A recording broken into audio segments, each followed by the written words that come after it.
Olá pessoal, hoje a nossa aula é de ciências e nós vamos estar falando hoje sobre a matéria. Afinal de contas, gente, o que é a matéria? Tudo em nosso planeta, seja um elemento vivo ou não vivo, ele é composto por substâncias que possuem massa e ocupam um lugar no espaço.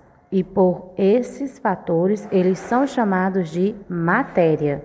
Por exemplo, observe aí esse meninozinho aí no pedalinho, certo?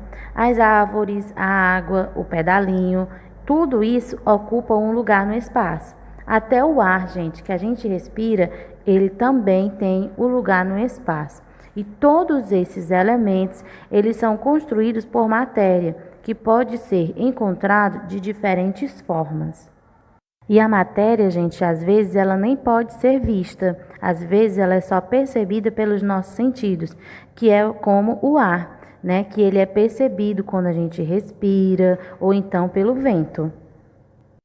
A matéria, gente, ela pode originar os corpos, que é definido como qualquer porção limitada da matéria. Já o objeto é aquilo em que o corpo se transforma quando é trabalhado. Por exemplo, o ferro. O ferro, ele é o corpo. E o que a gente pode fazer com ferro? A gente pode fazer uma cadeira, um portão. Então, a cadeira e o portão, eles são objetos. Então, o ferro é um exemplo de matéria. Não é assim. O ferro é o corpo e o que a gente faz com o ferro é o objeto. Os objetos, gente, eles podem ser formados por mais de um tipo de matéria.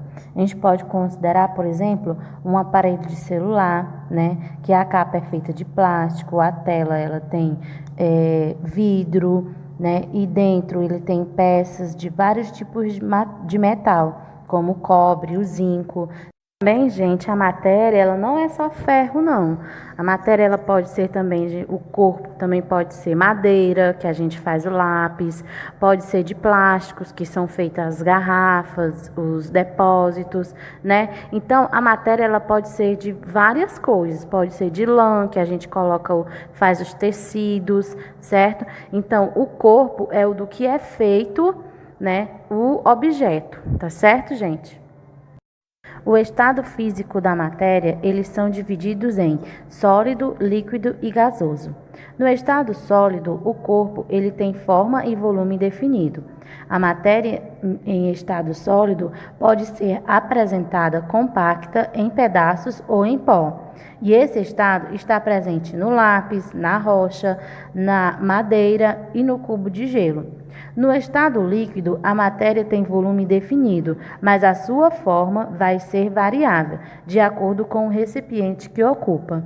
O estado líquido está representado pela água da chuva, dos mares, dos rios, das torneiras e das cachoeiras.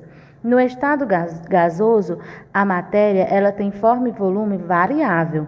O estado gasoso está presente no vapor da água encontrado na atmosfera, nas águas fervendo em uma panela e na fumaça que sai de uma chaminé. À medida em que a temperatura aumenta, a matéria ela passa de um estado físico para o outro, na seguinte ordem: do sólido para o líquido e depois para o gasoso. E quando a temperatura diminui, faz-se o caminho inverso. Como você pode ver aí, ó, o metal ele está no estado sólido, quando aumenta a temperatura, ele vai para o líquido.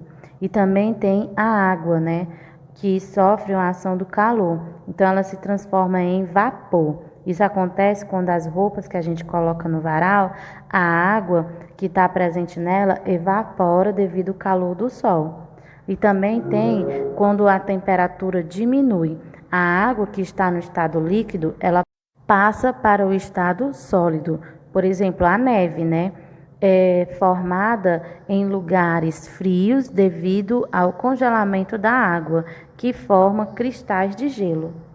Eu falei para vocês, gente, o ar, ele também é um tipo de matéria, ele é uma matéria, só que a gente não consegue ver, mas ele ocupa um lugar no espaço. O ar, ele está nos ambientes, ele é o ar que nós respiramos, o ar, ele pode preencher o interior de uma garrafa, você pode olhar assim, não tem nada, mas lá dentro tem ar, tá certo? Uma bola, um balão. Então, gente, o ar, ele é uma matéria, por mais que a gente não possa ver, e ele ocupa sim um lugar no espaço, tá certo? Deixa eu dar uma dica para você. Se você comprar aqueles potes de vidro, né, que vem com aquelas tampas que fica difícil de abrir, o que que você pode fazer? Você pode mergulhar esse copo em uma água quente, esse pote, né, em uma água quente. É o que que vai acontecer? A tampa, ela vai ser aquecida pela água. Ela vai dilatar e quando você vai abrir, ela vai abrir facilmente, tá certo? A matéria, ela passa por duas transformações, a transformação física e a transformação química. Na transformação física, são aquelas que não produzem novas substâncias. A matéria, ela continua a mesma. Sendo assim, o tamanho e a forma e a aparência do material podem sofrer mudanças, mas não a sua composição. Como você pode ver, uma folha de papel. Se você rasgar, ela vai mudar o tamanho, né, e tudo, mas ela não vai sofrer nenhum tipo de transformação.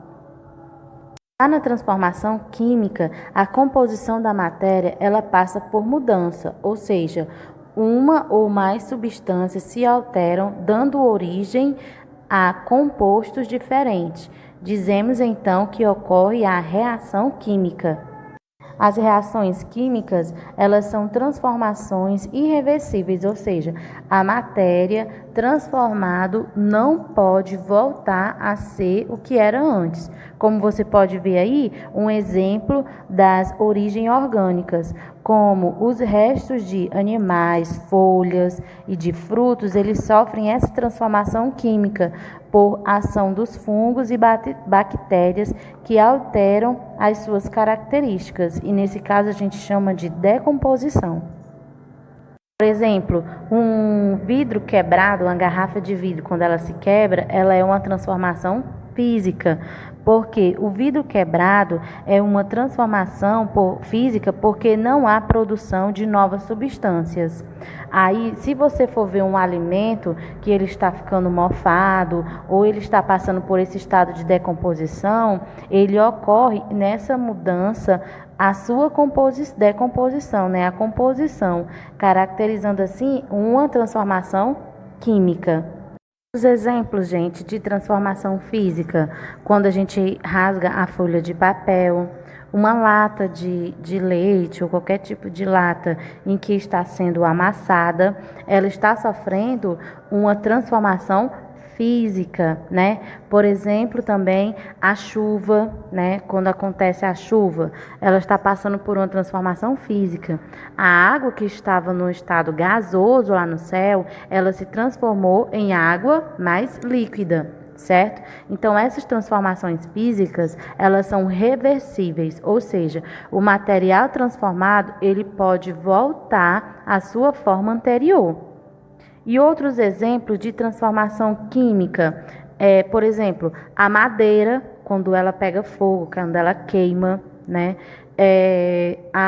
Os alumínios, quando eles estão ficando muito velhos, enferrujados, né? Então, tudo isso é transformação química. E esses materiais, eles são irreversíveis, ou seja, o material transformado, ele não pode voltar a ser como era antes. Então, gente, essa foi a nossa aula, certo? Quero dizer uma coisa para vocês, uma dica. Olha, se você assistir a aula com o seu livro, já lendo as perguntas, você vai conseguir responder tudo, tá? Todas as respostas estão no livro e todas as respostas estão aqui na aula. Então, preste atenção que com certeza você não vai ficar com nenhuma dúvida, tá bom? Um beijo e até a próxima. Tchau, meu povo!